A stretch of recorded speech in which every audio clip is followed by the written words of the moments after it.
The Florida's Women in Energy Leadership Forum was launched to inform, inspire, motivate diverse talent to join the energy workforce by intentional recognition of current female energy leaders who contribute to growing Florida's economy and the purposeful sharing of their professional journeys. We are creating opportunity. Join me each week as we meet new leaders in energy and listen to their important roles in an industry that is vital to the country's future.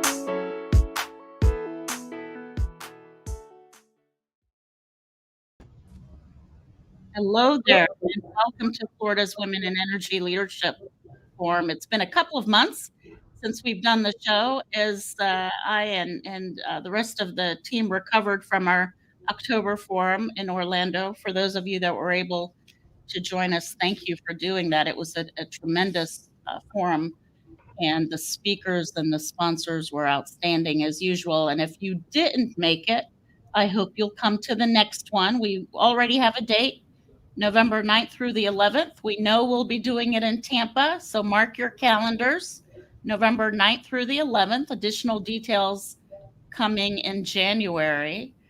But today, one of our very loyal participants in the forum is with us. I'm really excited to have you on the show. Gary Clark, the current chairman of the Florida PSC, the Florida Public Service Commission. Gary is a dear friend and someone I admire for all of his hard work in the state.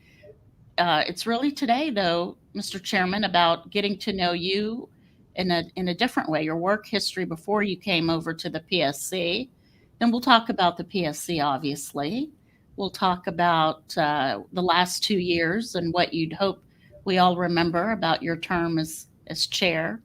But it's really my pleasure to have you on the show. Thank you, Gary. Thank you very much, Lila. Thank you for having me. And I would just like to echo just a comment that you made regarding the conference. It was an outstanding conference, and my hat's off to your team for the outstanding job that you guys did putting everything together. It was as good a conference as I've attended. Thank you. Thank you. Thank you. Well, it's all about the speakers and the content, right? True.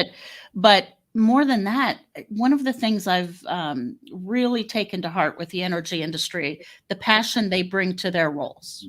And, when we said early on that the goal was to inform, inspire, and motivate others to join the industry, people took that seriously, right? Including you at the PSC. And one of the places I wanted to start, Gary, with you is just a reminder that you really can make a difference in energy, water, and telecommunications by serving in a state capacity. We always think of the private sector as a place to make a difference in these regulated industries, but clearly you and I are examples of opportunities that we created for ourselves and for others, I would hope, serving in the state. Absolutely. And there's an unlimited number of roles that individuals can play, whether that's as a state employee, whether that's working through municipal systems. There's a lot of different roles that I think individuals can play in shaping the future of this industry. And it's not just the electric industry, like you mentioned.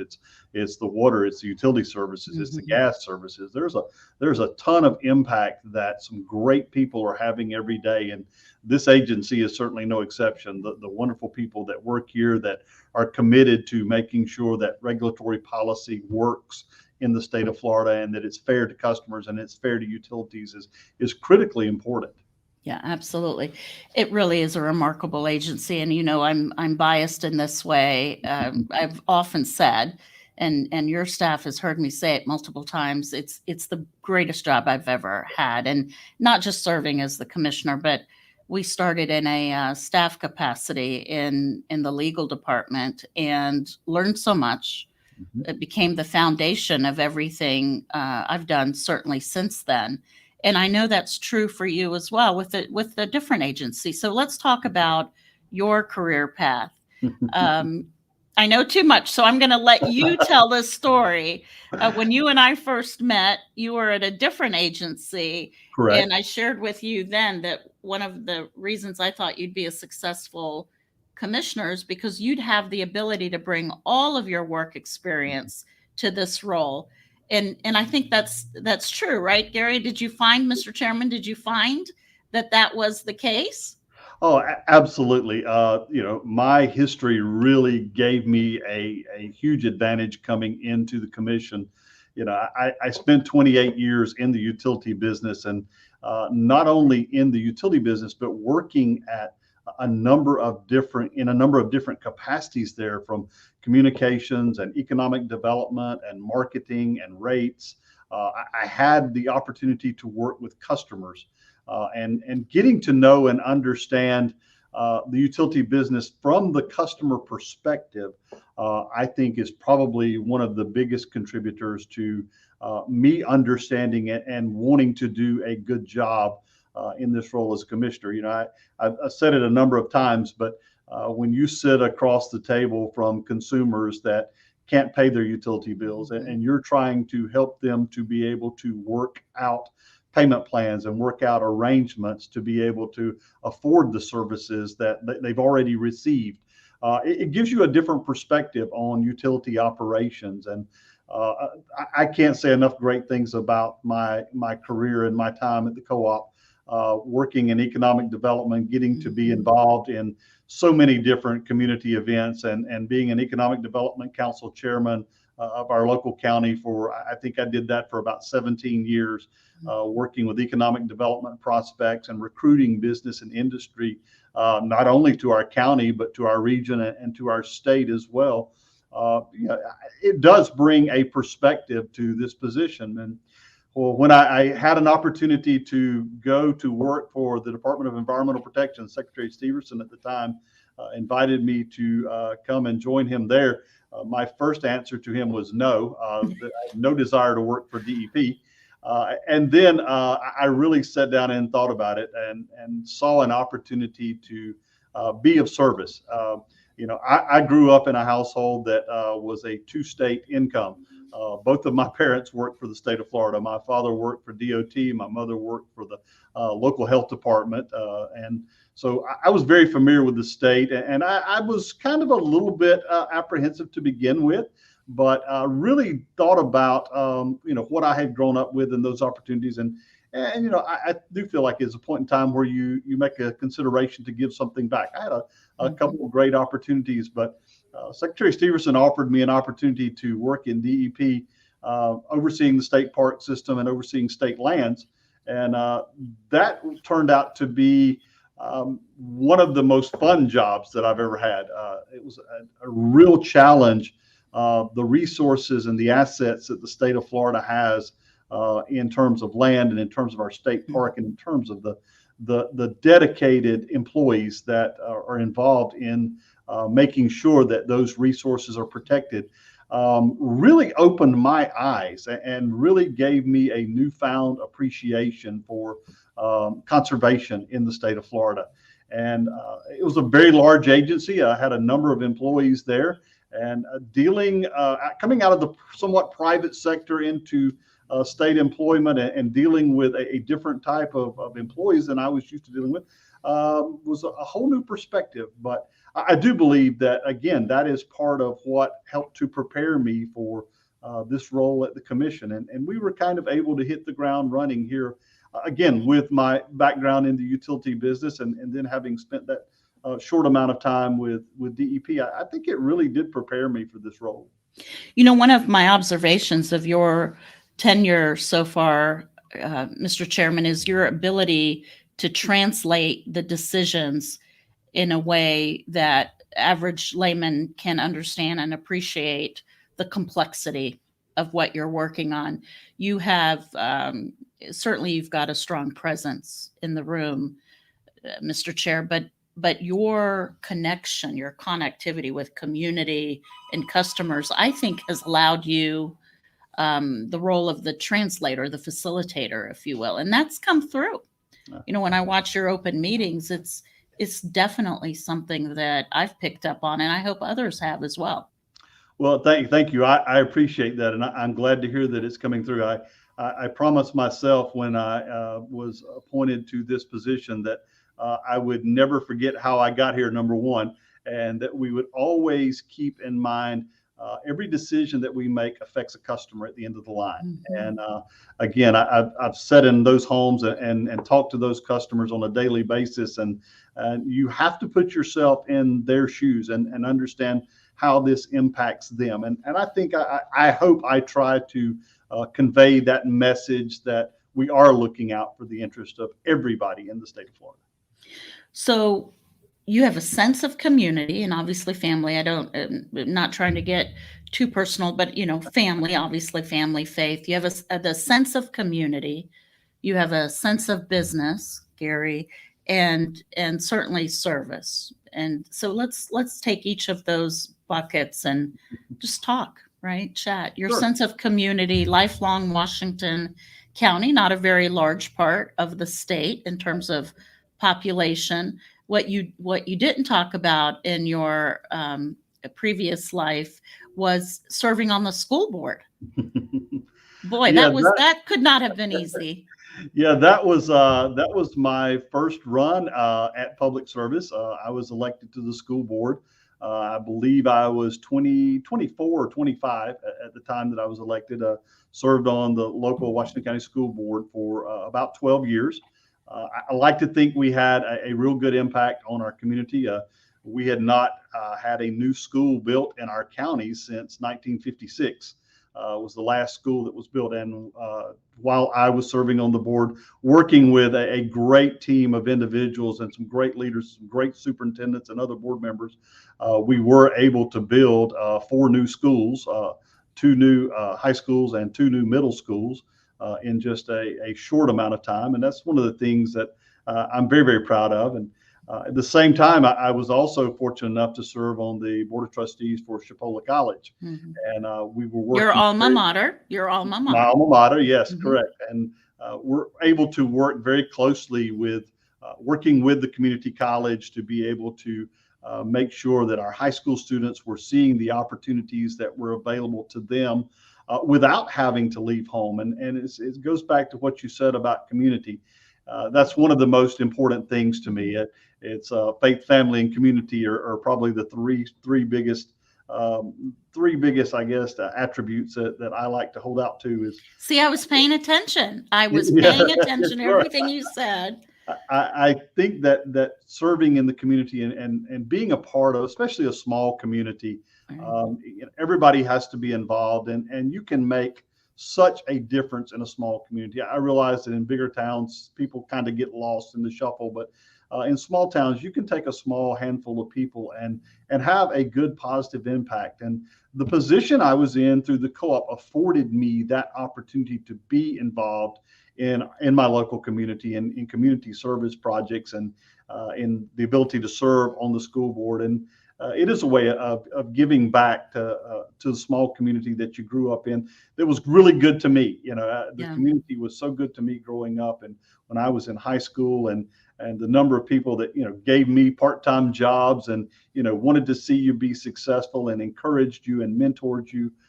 Those people are the ones that you'll never forget, and that's Yeah. just You could one of never those you small could never values. get in trouble, right? You could never get in trouble there in your No, community. absolutely They right. all knew your parents. Your parents knew what happened before you got home. Yeah, exactly. I'm not going to tell any of those stories. And the community we're talking about, Gary, Chipley, right? Right. I was born and raised in Chipley. I am 5th generation from Washington County. My family moved to Chipley when my dad was very young, and I grew up on a city block inside the city limits of Chipley. My entire family, aunts, uncles, cousins, grandparents, we all lived on one block. It was a pretty tight knit little family. Well, I know they were proud of you when you were appointed to the PSC. Yes. And what's so there's so much in that I want our audience members, who are many of the viewers are students, Gary. And as you know, at the forum, the actual live forum, I concentrate a lot on the education Absolutely. component and have students there in the room so that they are informed and inspired and hopefully will take interest in the energy industry. And as you know, many of the schools that participate are community colleges. Absolutely. And what I love about your story is it is proof that you can go to a community college, be fully engaged, and work with professionals, whether it's state government or private sector, and succeed and have a filled professional career, very rewarding professional career. And you're certainly a testament to that. Absolutely. I just add to that. I think I was Mhm. going to say this a minute ago. We were talking about Chipola's. Is that is one of the advantages of the state community college system. I know we've changed the name from community colleges. They're most of them are now 4-year institutions, which is fantastic, allowing individuals that live in a local community that might otherwise not have an opportunity to Mhm. attend college to be able to do so and to even live at home, to keep those expenses down, to keep the tuition rates down. I have several young people in my community that I've mentored over the years that went straight to Chipola, graduated Mhm. with a 4-year degree in business from Chipola, are part of the business community now, very successful young men and women that some of them would not have had an opportunity to go to college had they had to leave home That's and right. pay the additional expenses. So it is a real attribute to the state of Florida to have these community colleges in place. Here, here. So, sense of community, sense of business. You, I know that you have some small businesses that you are responsible for, which I'm sure can be good and bad depending on the day, depending on where we are with COVID and other factors that influence business. Where did that commitment come from for you, Gary? Is that something after you served the community, served in the state, you thought, well, I want to try my hand at this, or did you grow up in business and? Well, I did not grow up in business per se. I can remember back, we were joking about this the other night. Some friends were talking, and I remember I've had a job since I was about 7 years old. I remember one of my first entrepreneurial efforts was selling greeting cards in our local community, getting on my bicycle and going around and taking orders and selling Christmas cards and things of that nature. And then I started my own lawn mowing business. When I was about 10 years old, I had 5 or 6 different houses and small businesses in town under contract, and I mowed grass. And then when I went to work for the co-op, I had started out there, had been working there a couple of years, and was presented a business opportunity by a local person in our community, was getting out of business and selling out. And at the time, my wife was working for a local bank and really wasn't in a career path that she was excited about. So we took the opportunity to invest in a local business, and she took on that entrepreneurial role, and she has had the day-to-day management responsibilities for our businesses for about the last 25 years. I'll give her a shout out. She's done a fantastic Mhm. job. We get to consult after I would come in from work, and on weekends, of course, I would help her out and after work and things of that nature. But I think that really sparked my interest from a pretty young age, and was able to get into a few other small sideline business ventures that some turned out successful, some didn't. But I've always had an interest in business, and have had the chance to start several companies that I have key people in leadership roles that run those businesses on a day-to-day basis. They consult with me periodically, and I get to check in with them. But I really, a lot of it, while actually comes from going back to the days in economic development as Yes. well. We actually had a small micro loan program that I was responsible for, and in doing so, businesses would come in, make a business plan pitch to us, and we would make a decision as to whether or not to fund those. And so I got fairly skilled at assessing business models and business plans, and actually began writing business plans, helping people put their business models together. And I really liked it. That's something that excites me. Developing the pro formas and developing the marketing plans for businesses. So all of that kind of combined together, I wanted to see if I was actually any good at it. So I actually started a few on my own, and I'm very fortunate right now. I'm helping my son put a business plan together for a business that he is starting up now, and am able to mentor him in this kind of some of the same capacity, and looking to hopefully he's going to have some success in that. But that's just a lot of fun to me. That's Right. kind of what I do in my spare time. Yeah, but it's great to hear you say that it's something that you find fun and rewarding, and that you really do enjoy from the ground up, right? Because Right. that's the way I've always looked at it. Small business startups, Absolutely. it's you see the fruit of your effort, right? And we know you have to be passionate about the Mhm. business you select. You have to put in, rolling up the sleeves and doing the work directly. It's not something you can hand off right away. Right. And I have to believe, kind of transitioning to that third bucket, Gary, the sense of service in the state, everything you just described and everything you do on the side, if you will, it has had to have helped you in terms of regulating the industries we've already discussed, water and energy, and what's left of telecommunications, right? You Yeah. that just the fact that you understand the profit and loss statement, the annual revenues, and the pressures, the everyday pressures of business. I have to believe that's something that gives you perspective as you review cases and petitions. Right. Well, I've made this statement. It may sound a little cliche, but I've been a rate maker, I've been a rate payer, and a regulator. So I've seen it from all three perspectives.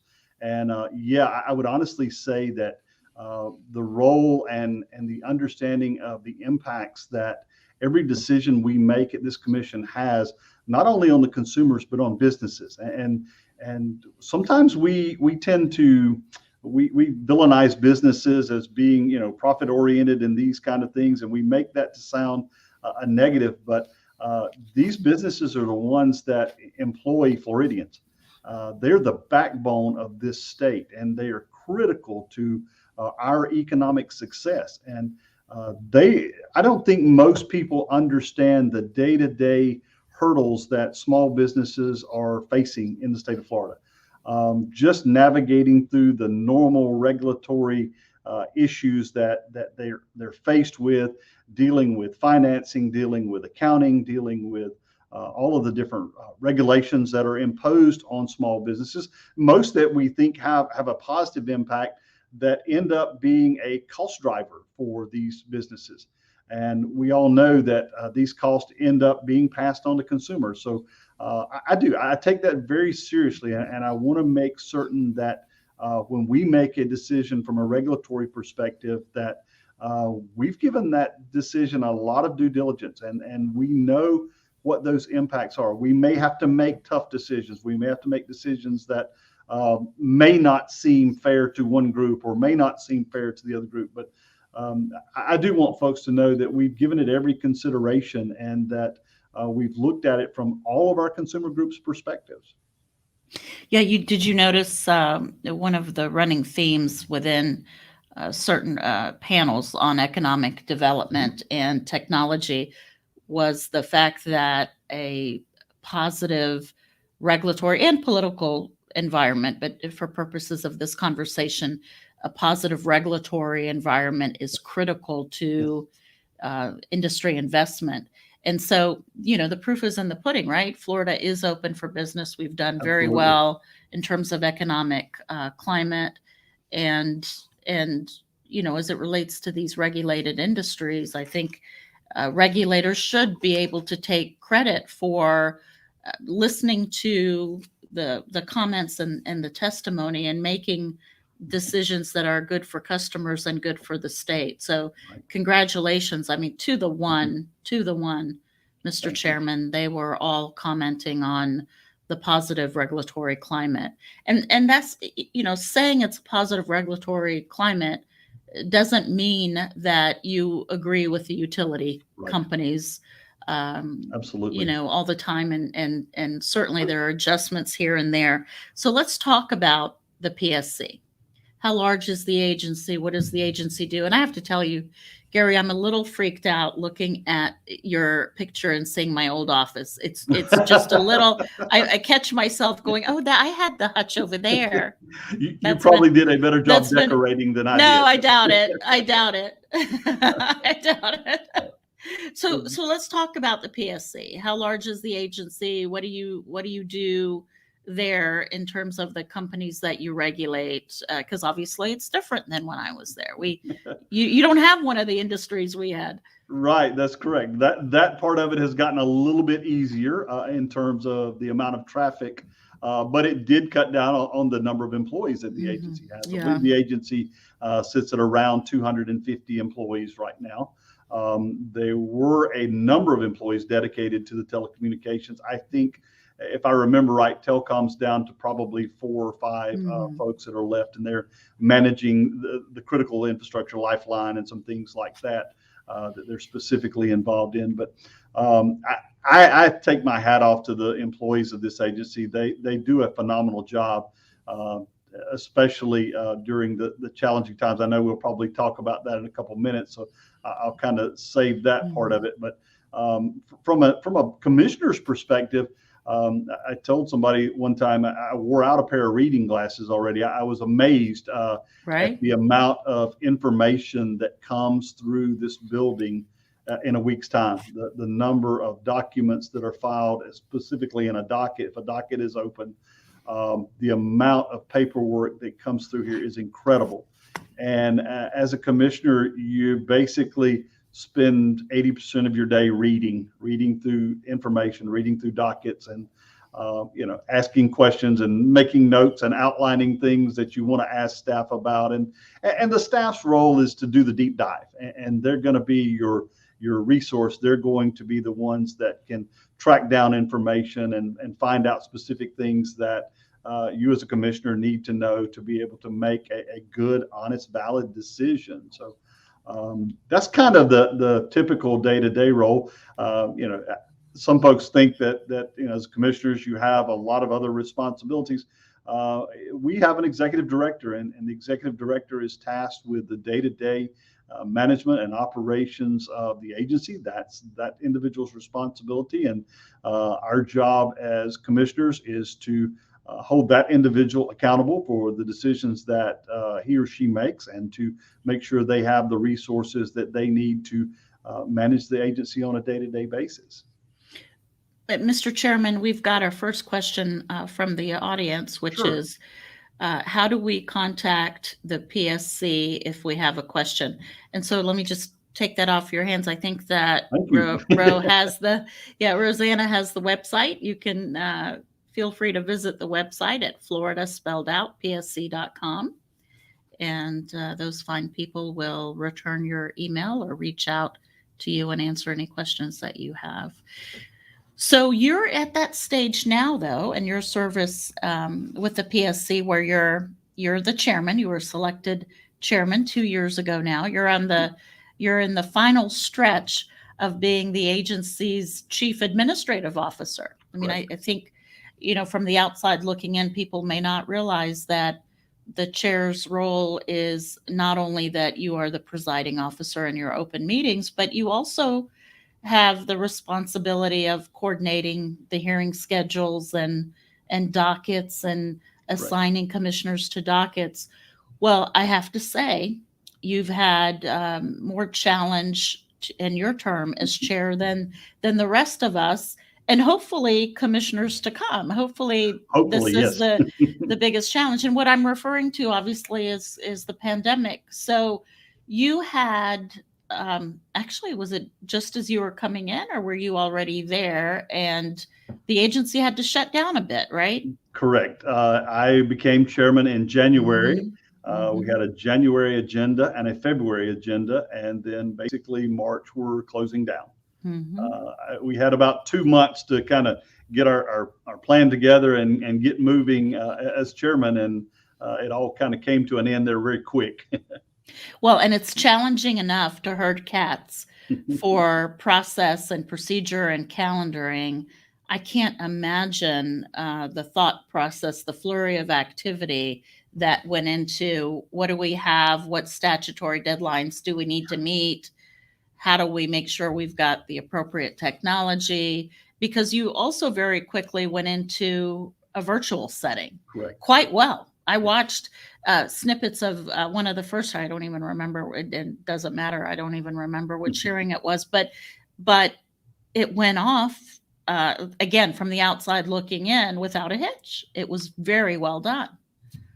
Yeah, That could not have been easy. No, it definitely was not an easy task, and I want to give credit where credit is due. The incredible people of this organization went into overdrive when the pandemic hit to be able to give us the opportunity to have our meetings virtually. We were kind of in a little bit of a panic for the first couple of weeks, figuring out we had agenda coming up. We were not allowed in the building. We had several items that were on the docket that were scheduled to be handled. We have statutory deadlines, as you mentioned, that we have to meet. And instead of using the pandemic as an excuse and passing the buck and waiting these out and saying, okay, these are extenuating circumstances, surely we can get an exception to the rule. We decided as an agency that we were going to press forward and that we were going to make this transition to the virtual meeting and that we were going to do it as seamlessly as possible. And staff did. I had high expectations, but they exceeded even the expectations that I had. You can at least usually, when you start a new technology platform for the first time, you can count on your people to be prepared. You can have every contingency plan in place. You can almost always expect at least an equipment breakdown. Right. And we didn't even have that. No. I was so amazed at how we were able to handle our hearings and handle our meetings. And more specifically, I was amazed at the ability that we had to make sure that the consumers were able to be heard during our processes. We actually had customer hearings that were going on during the middle of the pandemic. And we actually, in an opinion and several others' opinion as well, received better customer input and more participation from customers by doing a virtual hearing than we probably would have by doing in-person hearing. And I know, Lila, that in your experience traveling around the state, doing live customer hearings, there seems to be, from a commissioner's perspective, a great value to that. I'm here, we get to meet with the individuals and hear direct and live and have this dialogue. But I'm sure you witnessed a lot of the hearings that we went to.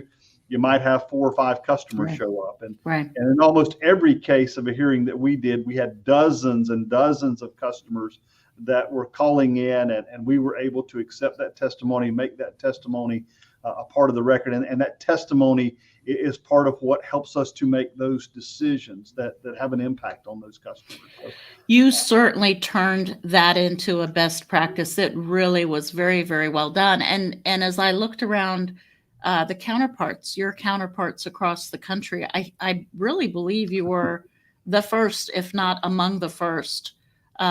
Jeff Armstrong, Chairman Clark, making Chipley proud. That's right.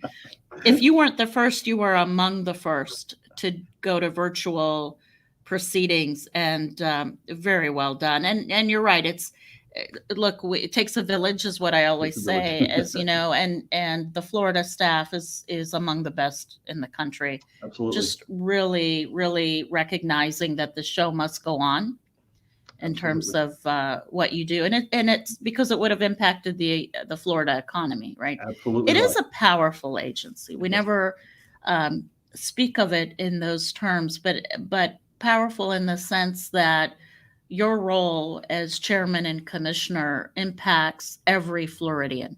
Absolutely. And I remember when you and I first met, I said it's also a humbling experience. It's very humbling. And you are a man of great humility. You've done your job so well, Mr. Chairman. I've got to ask you, though, are you ready to hand off? You know who the next chairman is going to be. You all have made your selection. It's a great selection. And every time has its leader, right? So it's absolutely. Someone told me a long time ago, it's the right leader for the right time. And I don't know what Commissioner Fay will experience in his time. Certainly, we wish him the best in his next 2 years as chair. But I'm so glad you were at the helm the last 2 years. Well, thank you. Are you ready to hand off? Well, I don't know if I am, but I think my staff probably is. I think Yes. they're ready for a break. And Yeah. as you well know, sometimes as the chairman, you get a lot of the accolades and a lot of the credit for a lot of things you really didn't do. But staff has done a tremendous job. My staff, specifically Hannah and Mhm. Forrest, Mhm. done a tremendous job in navigating all of the additional responsibilities that come with the office Yeah. of chairman. So I'm pretty sure that they're both ready for a break. Yeah. I have enjoyed it. It has been one of the greatest honors of my life to be elected, selected by my peers to lead this organization. And I came into this with some lofty goals and high expectations of things that I thought I wanted to get done during a 2 year period of time. And then things just happen that are beyond your control, and you have to kind of shift gears and change momentum and uh,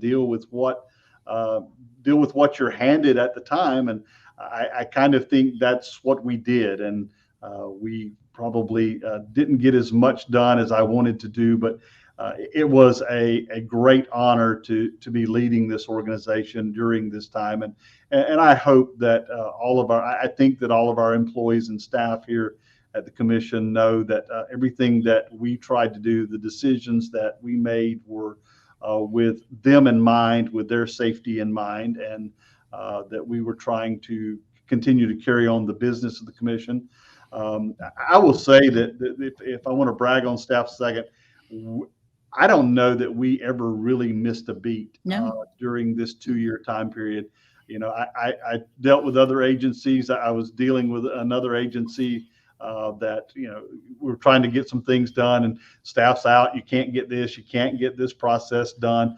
And I told our staff, I said, if this is going to work and this is going to be successful, at the end, no one will have said I couldn't get in contact with someone Right. or I couldn't get what I needed during a certain period of time.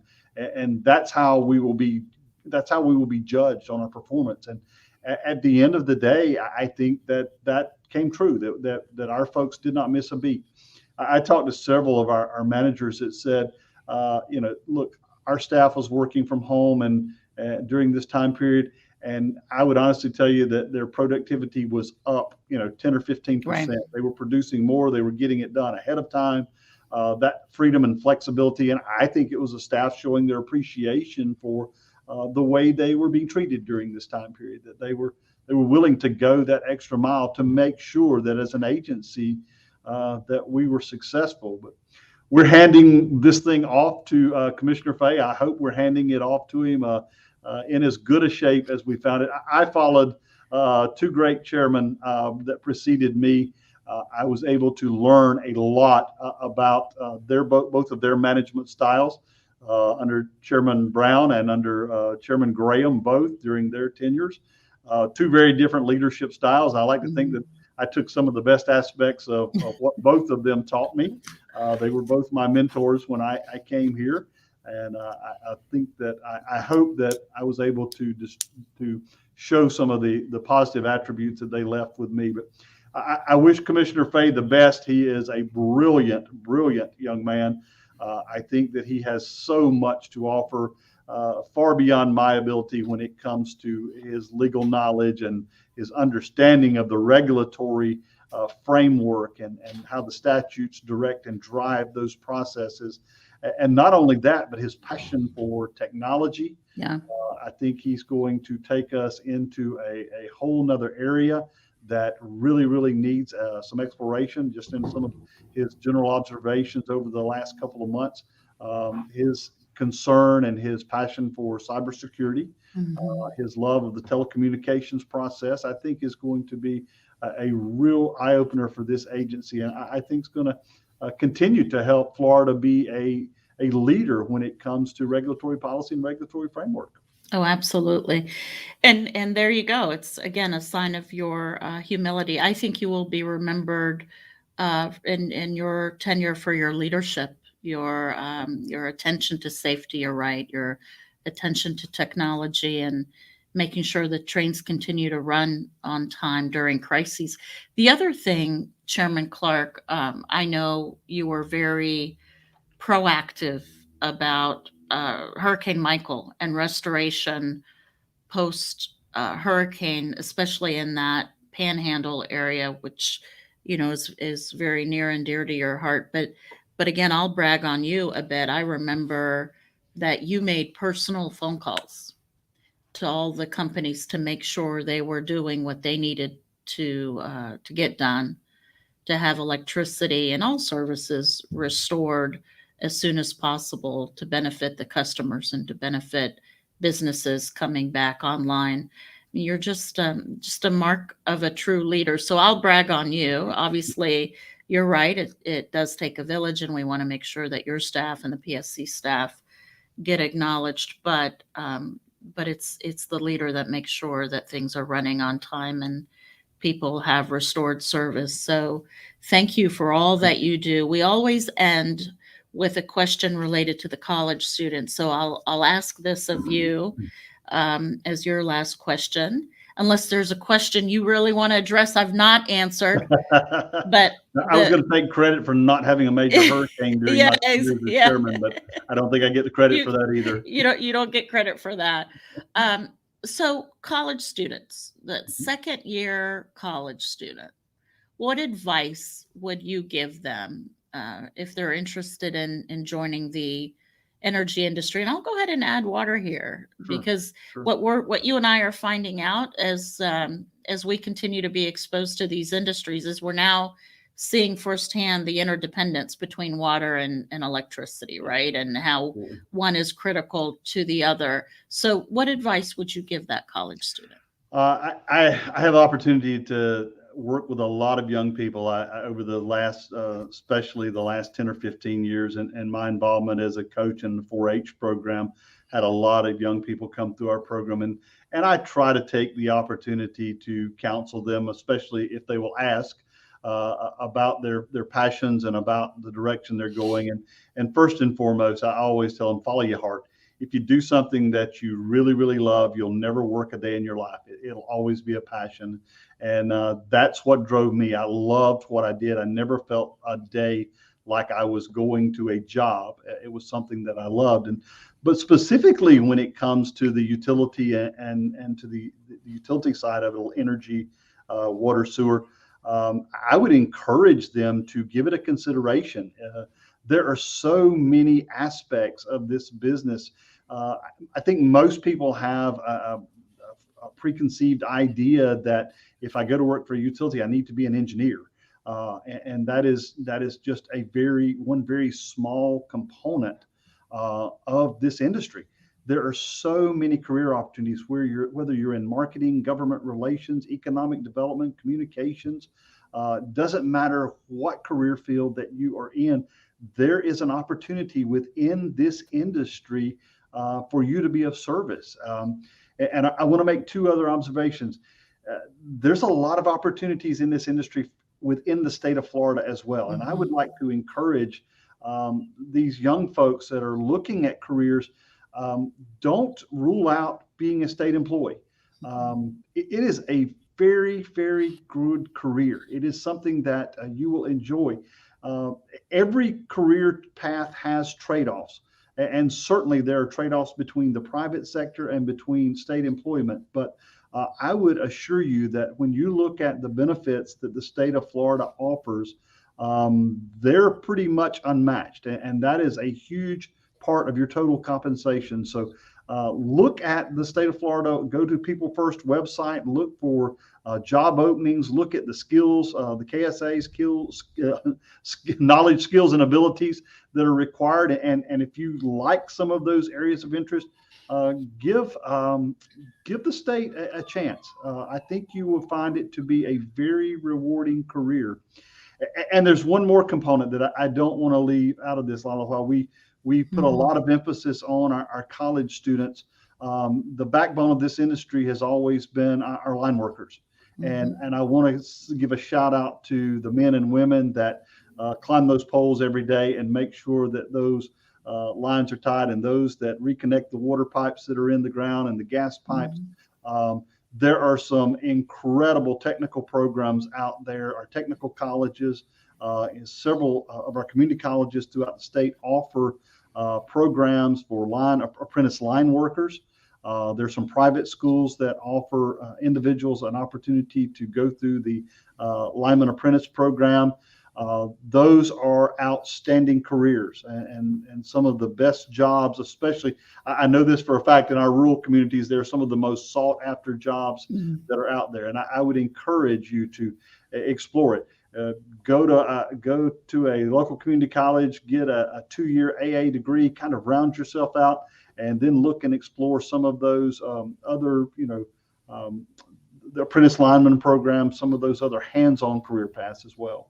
Great point. Great point. Thank you, Chairman Clark. Congratulations on a phenomenal tenure at the PSC. And it's really important to note you are not done. Your time is not done. Your term as chair has come to an end, but you will continue to serve as commissioner. You were reappointed until 2023, I think. 23, yes. And hopefully we'll see you continue on if that's what your heart desires. Thank you. And we just appreciate your service, and I appreciate your friendship. Thank you so much. Thank you for doing the show with us and for all of your words of wisdom. Have a Merry Christmas, Chairman Clark. Thank you so much. And to your team, thank you. We appreciate you so much. Thank you. Bye-bye.